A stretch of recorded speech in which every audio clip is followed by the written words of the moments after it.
শুরুতেই বলেছিলাম যে সাংবাদিকতা যে তাদের লেখনী কলম, সেই কলমের মাধ্যমে দেশের সমাজের বিশাল পরিবর্তন ঘটাতে পারে যদি সেই সাংবাদিকতা বস্তুনিষ্ঠ হয়, সত্য সংবাদ পরিবেশন করে, হলুদ সাংবাদিকতা না হয়। সমাজ পরিবর্তনে এই লেখনীর বিশাল ভূমিকা। আমরা সেই জায়গা থেকে আমরা ঢাকা বিশ্ববিদ্যালয়ের যোগাযোগ সাংবাদিক বিভাগের ভূমিকা অনস্বীকার্য। কারণ ঢাকা বিশ্ববিদ্যালয়ের এই বিভাগ এমন একটা বিভাগ বাংলাদেশের সাংবাদিকতা জগতে এদের বিশাল ভূমিকা রেখেছে। আমি আশা করি যে সেই ভূমিকার কারণে ঢাকা বিশ্ববিদ্যালয়ে সাংবাদিকতা বিভাগ তার পূর্বের যে অবস্থা থেকে এখন পর্যন্ত স্বমহিমায় তারা অবস্থান করছে।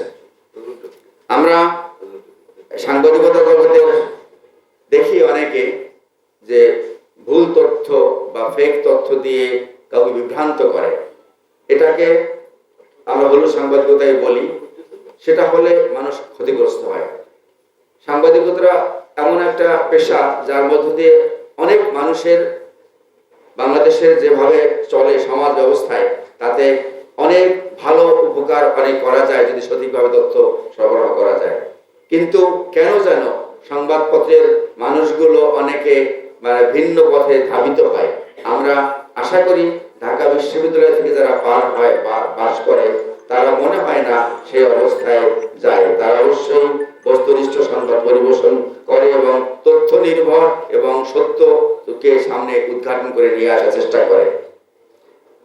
ইদানিংকালে কৃত্রিম বুদ্ধিমত্তা আছে, এআই বলি, আর্টিফিশিয়াল ইন্টেলিজেন্স, তার মধ্যে দিয়েও আমরা সাংবাদিকতাকে আরো বেশি বিকশিত করতে পারি, এই পেশাটাকে আরো বেশি ফ্রুটফুল করতে পারি। আমরা যখন দেখি এই সাংবাদিকতা দেওয়ার জন্য বা পেশায় থাকার জন্য আমাদেরকে হঠাৎ করে কালকে এসে আজকে সাংবাদিক হয়ে যায়। অনেকের কাছে দেখা যায় একটা কার্ড থাকে, একটা যখন জায়গায় ঢুকে যায় একটা নিজের কি কাজ, সাংবাদিক হলে বোধহয় তাদের 7 গুণ মাপ হয়ে যায়। তার সব কোথাও গিয়ে তাদের আর সমস্যা হয় না, যে কোনো জায়গায় ঢুকে যেতে পারে। এইটা বোধহয় আমাদের হওয়া উচিত না। এটা বোধহয় প্রপারলি ট্রেন্ড সাংবাদিকতা থাকা উচিত, স্কিল সাংবাদিক থাকা উচিত। আমরা বর্তমান মাননীয় প্রধানমন্ত্রী এবং তার সরকার সবাই দক্ষ জনশক্তি গড়ার জন্য কাজ করে যাচ্ছেন। ন্যাশনে যদি দক্ষ জনশক্তি না হয় তাহলে ন্যাশন থুবড়ে পড়বে, ন্যাশনাল বিল্ড আপ হবে না। ন্যাশনাল বিল্ড আপের জন্য অবশ্যই আমাদেরকে সেই স্কিল বা দক্ষতা অর্জন করতেই হবে। এই জন্য যাতে করে এই ধরনের হঠাৎ করে সাংবাদিক বা বাই চান্স সাংবাদিক হওয়ার লোকজন যেন না থাকে, আমার যেন সত্যিকার ভাবে পেশাদার, শিক্ষিত, মার্জিত, ভদ্র, সমাজের উপকারী, পরোপকারী সাংবাদিক থাকে, তাহলে অবশ্যই এই জগতের মানুষগুলো আরো তাদের শ্রদ্ধা, সবাই শ্রদ্ধার চোখে তাকে রাখবে।